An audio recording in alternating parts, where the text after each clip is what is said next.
Nitwa Akidikoni Nsabimana Samuel, nkaba ndi umuyobozi wa paruwase ya Kigina ikorera mu itorero ry'Abangirikani mu Rwanda, Diocese ya Kibungo. Ndashaka rero kugira ngo mbagezeho amateka ya korali Emmanuel. Korali Emmanuel ni korali ya yari paruwase ya Kigina, ikaba igizwe n'abaririmbyi 20. Iyi korali yatangiye umurimo mu mwaka w'1984. Ni nabwo yatangiriye ku cyicaro cy'iparuwase ya Kigina. Igihe yatangiraga yari igizwe n'abaririmbyi bagiye bakomoka mu makanisa agize iyi paruwase, ariko uko umurimo wagiye ukura hagiye havuka izindi paruwasi. Ibi byatumye rero bamwe mu baririmbyi bagiye bajya muri ayo paruwase yagiye abyarwa na paruwase Kigina.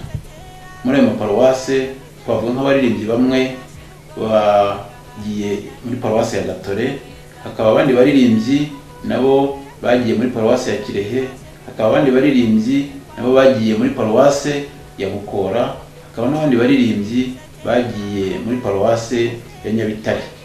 Aho hose nahagiye hakura umurimo, kandi izo paruwase zagiye zivuka zikomotse kuri paruwase ya Kigina. Ariko abo bamaze kugenda, umurimo warakomeje urakorwa, warakomeje urakura, ukomeza kwiyongera, kubera ko paruwase Kigina yari igiye ibyara ayo maparuwase yandi. Ni nako hari abandi nabo bagiye binjira muri korali ari abaririmbyi. Na nyuma ya Jenoside umurimo warakomeje.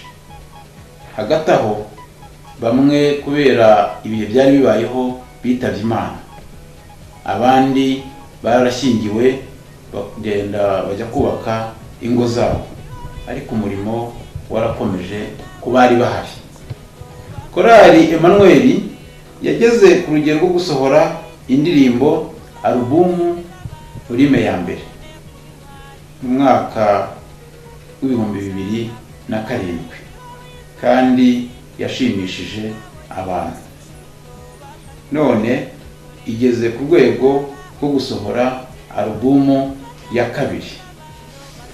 Muri iyo alubumu ya kabiri harimo indirimbo nziza kandi zizanezeza abantu, zirimo ubutumwa bwiza bwo gufasha abantu, bazabwumva bitume bahindukirira Imana, bitume bihana bagakorera Imana banezerewe.